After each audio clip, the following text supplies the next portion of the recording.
आइए अब हम बात करते हैं कायरलिटी इन एडवेंटेज सिस्टम।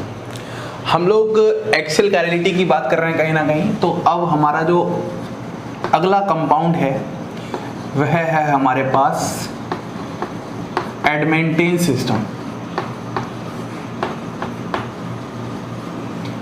तो एडवेंटेज सिस्टम में किस तरीके से हमारे पास कायरलिटी होती है, इस टॉपिक को हम डिस्कस करने जा रहे हैं।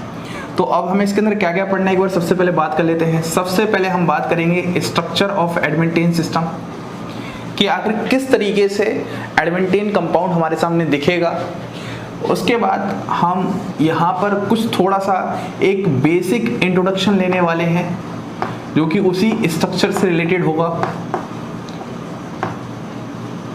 फिर हम यहाँ पर मेन जो अपनी बात करने वाले हैं वह कायरलिटी की बात करने वाले हैं, कि आखिरकार किस तरह की कायरलिटी प्रेजेंट होती है एडवेंटेज सिस्टम में। और लास्ट में हमारे पास एक टॉपिक और हम यहाँ पर इंक्लूड कर देंगे आरएस नेमिंग, क्योंकि मैंने आपको एडवेंटेज सिस्टम की आरएस नेमिंग उस समय नहीं समझाई थी। अब इस समय ही मैं आपको यहाँ पर कुछ 2-3 एग्जांपल्स लेके आरएस नेमिंग को भी समझा दूंगा। आइए समझना स्टार्ट करते हैं। देखो, सबसे पहले अगर हम स्ट्रक्चर से रिलेटेड बात करते हैं तो हमारे पास एडवेंटेज का स्ट्रक्चर कुछ इस तरीके से होगा।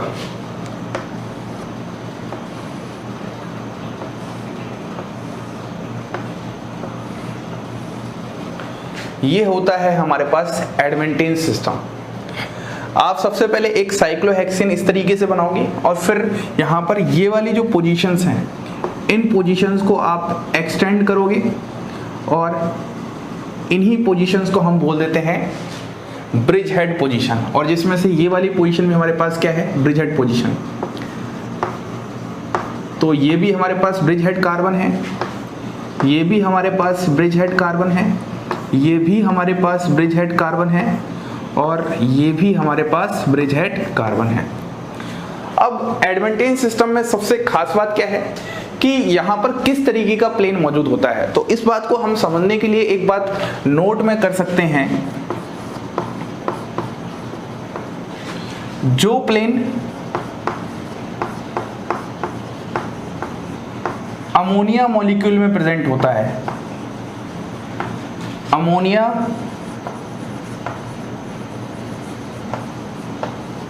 मॉलिक्यूल में प्रेजेंट, वही प्लेन हमारे पास कहाँ प्रेजेंट होता है, एडवेंटेज सिस्टम में प्रेजेंट होता है। एडवेंटेज सिस्टम में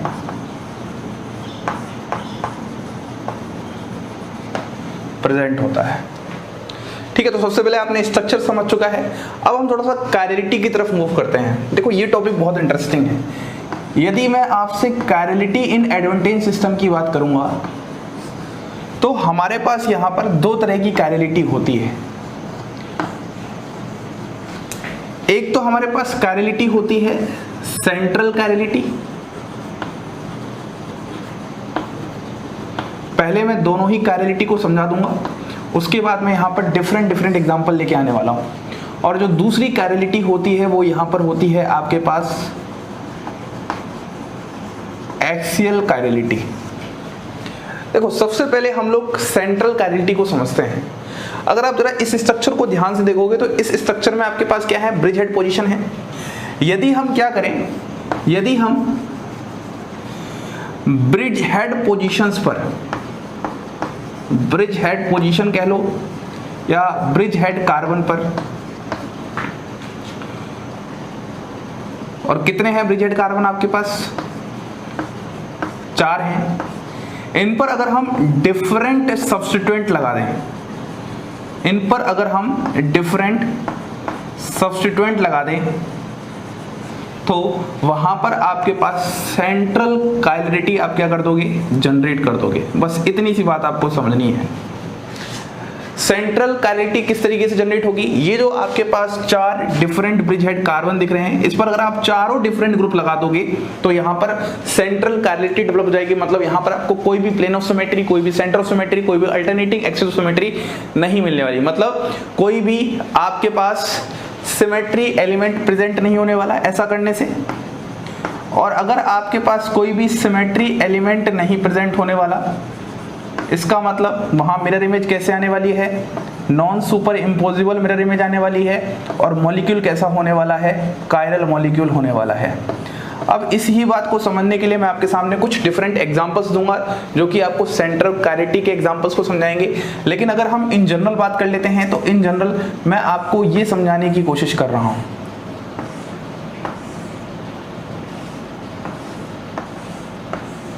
ठीक है, ये आपके पास एडवेंटेज सिस्टम है। मैं इन 4 पोजीशंस की बात कर रहा हूं। एक पोजीशन ये है, एक पोजीशन ये है, एक पोजीशन ये है और एक पोजीशन ये है। अगर मैं इस पे ग्रुप लगाता हूं तो मान लो मैं यहां पर A लगा दूंगा, यहां पर मैं B लगा दूंगा, यहां पर मैं इस जगह C लगा दूंगा और इस जगह मैं क्या लगा दूंगा, D लगा दूंगा। ये आपके पास 4 ग्रुप हैं और सबसे खास बात क्या होगी, A is not equal to B, B is not equal to C और C is not equal to D। तो जाहिर सी बात है A और D तो बराबर हो ही नहीं सकते। जब आपके पास ऐसा हो जाएगा तो हम कहेंगे ये सिस्टम क्या होगा, ये सिस्टम आपके पास कायरल होगा। और यहाँ पर जो कायरलिटी का रीजन होगा वह कायरलिटी का रीजन यहाँ पर सेंट्रल कायरलिटी आ जाएगा। बस सिंपल सी बात यही है। तो यहाँ पर एडवेंटेज सिस्टम दिखता कैसे है, सबसे पहले हमें ये समझ में आ गया। एडवेंटेज सिस्टम में 2 प्रकार की कायरलिटी होती है, एक होती है सेंट्रल कायरलिटी और एक होती है एक्सियल कायरलिटी। सबसे पहले हम ये सीखने की कोशिश कर रहे हैं कि सेंट्रल कायरलिटी क्या होती है। सेंट्रल कायरलिटी हमने बात की कि जो भी आपके पास एडवेंटेज सिस्टम में ब्रिज हेड पोजीशंस होती हैं, अगर उस पर हम चारों ही पोजीशंस पर 4 डिफरेंट ग्रुप लगा दें जो कि आपस में बराबर ना हो तभी तो हम डिफरेंट कहेंगे, तो वह मॉलिक्यूल कायरल बन जाएगा और कायरल का जो मेन कारण होगा वो सेंट्रल कायरलिटी कहलाएगा। बोलिए, इतनी बात समझ में आ रही है। अब हम यहाँ पर इसके 1-2 एग्जांपल को डिस्कस करेंगे और हम एक्सियल कायरलिटी का मतलब भी समझेंगे कि आखिरकार एक्सियल कायरलिटी को हम किस तरीके से इस सिस्टम में जनरेट कर सकेंगे। तो आइए बात कर लेते हैं कि आखिरकार एडवेंटेज सिस्टम में आपके पास सेंट्रल कायरलिटी के एग्जांपल क्या हैं। अभी अभी हमने डिस्कस किया, हमारे पास यहाँ पर 2 प्रकार की कायरलिटी होती है। एक होती है सेंट्रल कायरलिटी, जो कि मैंने आपको अच्छे से समझा दिया कि सेंट्रल कायरलिटी किस तरीके से डेवलप की जा सकती है। यदि चारों ही डिफरेंट ब्रिज हेड कार्बन्स पर सब्स्टिट्यूएंट 4 डिफरेंट लगा दिए जाएं तो आपके पास वहां पर सेंट्रल कायरलिटी डेवलप हो जाएगी। अगर मैं सेंट्रल कायरलिटी के कुछ एग्जांपल्स लेना चाहूँ, मैं आपके पास यहाँ पर कुछ एग्जांपल्स लेना चाहूँगा सेंट्रल कायरलिटी से रिलेटेड। जरा ध्यान से देखिएगा। सबसे पहला एग्जांपल आपके पास कुछ ऐसा होगा। सबसे पहले तो आपको एडवेंटेज सिस्टम बनाना सीखना पड़ेगा इस तरीके का, और यहाँ पर मैं लगा देता हूँ एक समय के लिए Br, यहाँ पर मैं लगा देता हूँ एक समय के लिए COH, यहाँ पर मैं लगा देता हूँ Cl। इस तरीके से हमारे पास है।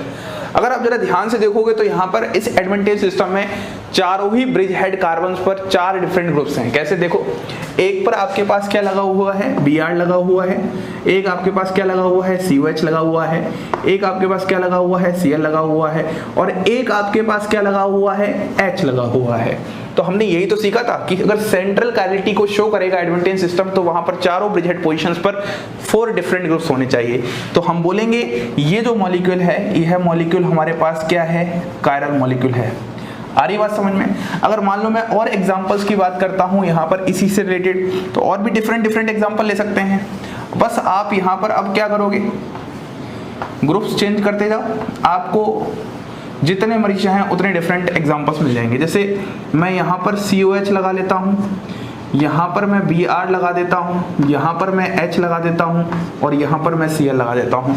अगर आप फिर से देखोगे तो इस सिस्टम में भी क्या है, यहाँ पर चारों ही जो ब्रिज हेड पोजीशंस है उस पर डिफरेंट ग्रुप्स लगे हुए हैं, जिसकी वजह से मैं कह सकता हूँ इस सिस्टम में भी आपके पास क्या है, सेंट्रल कायरलिटी है। और सेंट्रल कायरलिटी होने की वजह से ये वाला मॉलिक्यूल भी आपके पास क्या है, कायरल है। लेकिन अगर इन चारों ग्रुप में से कोई भी 2 ग्रुप सेम हो जाएं, कोई भी 3 ग्रुप सेम हो जाएं या सभी ग्रुप सेम हो जाएं तो उस सिस्टम में कायरलिटी प्रेजेंट नहीं होगी। बस आपको ये ध्यान रखनी है। अब हम थोड़ा सा मूव करते हैं जहां पर हम एक्सियल कायरलिटी की थोड़ी सी बात करते हैं। देखो, अगर हम एक्सियल कायरलिटी की बात कर रहे हैं, यदि हम क्या करें, एग्जांपल समझाऊंगा मैं आपको। यदि हम ब्रिज हेड पोजीशंस के अलावा और जो आपके पास बचे हुए कार्बन एटम होंगे एडवांटेज सिस्टम में, जैसे अगर मैं एग्जांपल की बात करता हूं,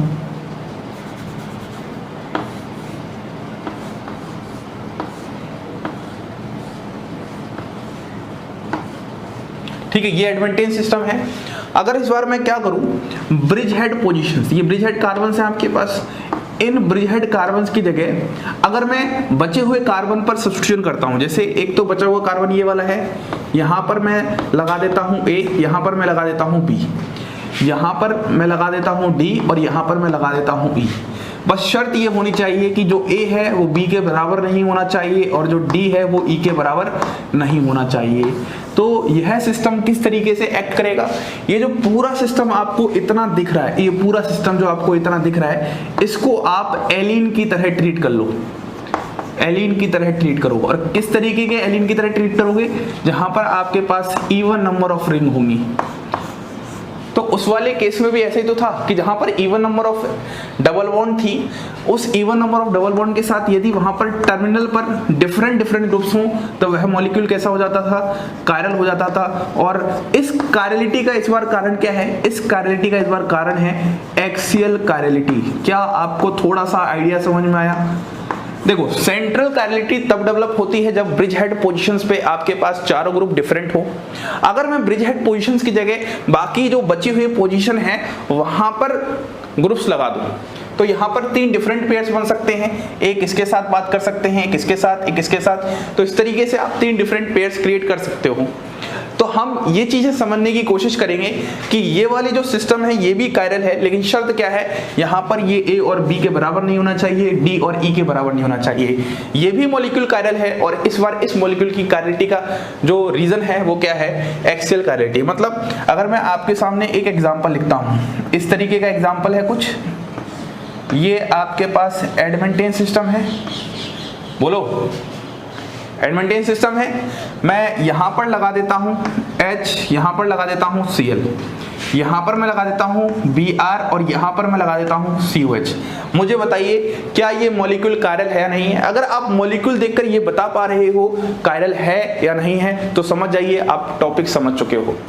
सबसे पहले मैं अगर आपसे ये पूछूं क्या ये मॉलिक्यूल कायरल है या नहीं है तो आपका यहाँ पर आंसर क्या आएगा? तो आप यहाँ पर ये देखोगे कि यहाँ पर ब्रिज हेड पोजीशन के अलावा जो पोजीशन है उस पर सब्स्टिट्यूशन है और यहाँ पर ये जो ग्रुप हैं वो ग्रुप कैसे हैं, अलग अलग हैं। तो कहीं ना कहीं ये कायरल मॉलिक्यूल है और इस मॉलिक्यूल के कायरल होने का कारण क्या है, एक्सियल कायरलिटी। मैं अगर आपसे पूछूं क्या यहाँ पर सेंट्रल कायरलिटी मौजूद है तो हम बोलेंगे सर यहाँ पर सेंट्रल कायरलिटी मौजूद नहीं है, क्योंकि सर यहाँ पर कोई भी जो 4 डिफरेंट आपके पास ब्रिज हेड पोजीशन है उस पर सब्स्टिट्यूएंट चारों डिफरेंट है ही नहीं। अगर आप देखोगे तो यहाँ पर भी H है, यहाँ पर भी H है, यहाँ पर भी H है, यहाँ पर भी H है, तो यहाँ पर सेंट्रल कायरलिटी का तो सवाल ही नहीं है। और हमने बहुत अच्छे से पढ़ा है, यदि कहीं पर सेंट्रल कायरलिटी भी ऑब्टेन हो जाए, जनरेट हो जाए, और यदि कहीं पर एक्सियल कायरलिटी भी जनरेट हो जाए तो जो मेन कॉज होता है कायरलिटी का वो हमेशा सेंट्रल कायरलिटी कॉज होता है। क्या आपको दोनों ही तरह की कायरलिटी के एग्जांपल समझ में आ चुके हैं? तो सबसे पहले हमने क्या सीखा, एडवांटेज सिस्टम दिखता कैसे है, उसमें प्लेन किस तरीके का होता है, जो अमोनिया के मॉलिक्यूल में आप प्लेन की बात करते हो वही वहां पर हम बात करते हैं। फिर हमने बात की 2 तरह की होते हैं, एक सेंट्रल और एक एक्सियल। सेंट्रल वाले तब आएंगे जब आपके पास ब्रिज हेड पोजीशन पर चारों ग्रुप डिफरेंट होंगे, जैसे इस एग्जांपल्स की बात कर लें। और एक्सियल वाले तब आएंगे जब आपके पास 4 डिफरेंट ब्रिज हेड पोजीशन के अलावा अगर कहीं पर सब्स्टिट्यूएंट लगे हों और वो सब्स्टिट्यूएंट आपस में क्या हों, अलग अलग हों, ये कंडीशन मस्ट है, तब जाके आपके पास वहां पर एक्सियल कायरलिटी डेवलप होगी। अब मैं आपके पास एक डिफरेंट सेट ऑफ क्वेश्चन लिखूंगा, आप मुझे बताइएगा कौन सा कायरल है, कौन सा अकायरल है, और फिर हम लास्ट में एक RS में छोटा सा टॉपिक और पढ़ेंगे। तो आइए अब हम बात कर लेते हैं थोड़ा क्वेश्चन से रिलेटेड। अगर हम क्वेश्चन से रिलेटेड बातें करेंगे तो हमारे पास सिंपल सा क्या कॉन्सेप्ट है, इस बात को समझते हैं।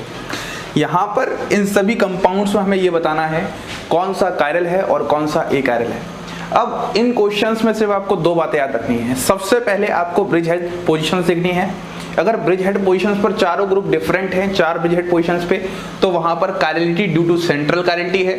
और यदि वहां पर ब्रिज हेड पोजीशन के अलावा जो पोजीशंस हैं वो जो 3 पेयर बनेंगे, डिफरेंट क्रिएट होंगे, अगर वहां पर एक कार्बन पर डिफरेंट लिगेंड्स या ग्रुप्स हैं तो तब भी वहां पर कायरलिटी होगी। अगर सबसे पहले क्वेश्चन की बात करते हैं, जरा ध्यान से देखना, यहाँ पर ब्रिज हेड पोजीशन है, यहाँ पर ब्रिज हेड पोजीशन है, यहाँ पर ब्रिज हेड पोजीशन है, यहाँ पर ब्रिज हेड पोजीशन है।